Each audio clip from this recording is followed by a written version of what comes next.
दोस्तों ये भी एक one of the most asked topic है फिजिक्स का, डिस्पर्शन ऑफ लाइट। तो डिस्पर्शन होता क्या, जब लाइट एक प्रिज्म से पास करे तो डिस्पर्स होती है।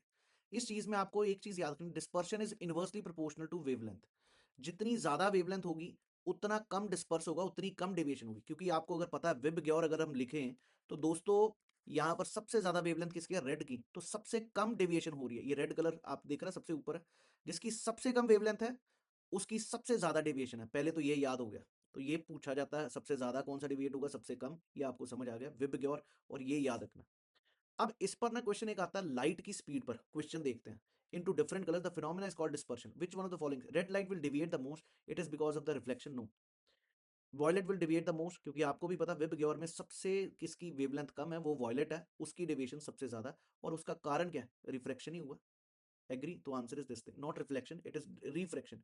क्योंकि प्रिज्म का एक हायर रिफ्रैक्टिव इंडेक्स का मीडियम है, इससे कलर डेविएट होता है, यही हो रहा है डेविएशंस। चलिए अगला क्वेश्चन देखते हैं। ये अच्छा क्वेश्चन है, इसमें फंसेंगे सारे कि यार शॉर्टेस्ट वेवलेंथ पे डिस्पर्शन सबसे ज्यादा होगी, ये हमें समझ आ गया।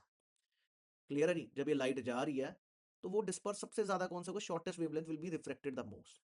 Now the question comes, will it be accelerated और विल इट बी स्लोड। ये दो तीन बार एनडीए में सीडीएस में पूछा हुआ है, ये चीज याद रखिए। इसका लॉजिक क्या रही, ये आप सभी को पता चल गया, रेड और नीचे वॉयलेट है सबसे ज्यादा डिविएशन वाला। अगर ये सबसे ज्यादा डिविएट हो रहा है तो आप जब भी ये दो मैं मीडियम ले रहा हूं, एक ले रहा हूं पानी और एक ले रहा हूं ग्लास, ग्लास का रिफ्रेक्टिव इंडेक्स ज्यादा है, तो नेचुरली जब ये लाइट सेम एंगल पे पास होगी तो ये deviation rarer to denser will be away from normal, ज्यादा डेविएशन दिखाएगा।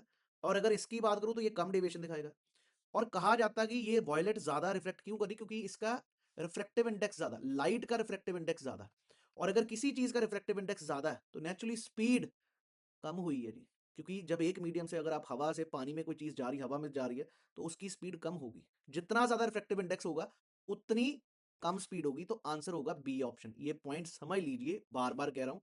ये तो हमने समझ लिया इनवर्सली प्रोपोर्शनल टू वेवलेंथ, पर आपको ये भी समझना होगा कि जिसमें सबसे ज्यादा, वो किसका सबसे ज्यादा डिविएशन किसका, इसका, वॉयलेट का, उसका सबसे ज्यादा रिफ्रेक्टिव इंडेक्स है। जिस चीज का सबसे ज्यादा रिफ्रेक्टिव इंडेक्स है उसमें चीज स्लो मूव करेगी, ज्यादा तेज नहीं मूव करेगी। B should have been the answer. I hope you people got the concept, क्योंकि ये क्वेश्चन ऐसे एनडीए में भी आए हुए हैं, सीडीएस में भी आए हैं। जो रिफ्रैक्शन सबसे ज्यादा, ये तो हमने समझ लिया इनवर्सली प्रोपोर्शनल वो वॉयलेट है, लेकिन जितना ज्यादा रिफ्रैक्शन है उतनी कम स्पीड है, ये याद रखिएगा। और अगर आप में से कोई भी मेरे साथ जुड़ना चाहता है, download E Takshashila app and check out your best quality classes for your CDS, CAPF and even civil services. Thank you, जय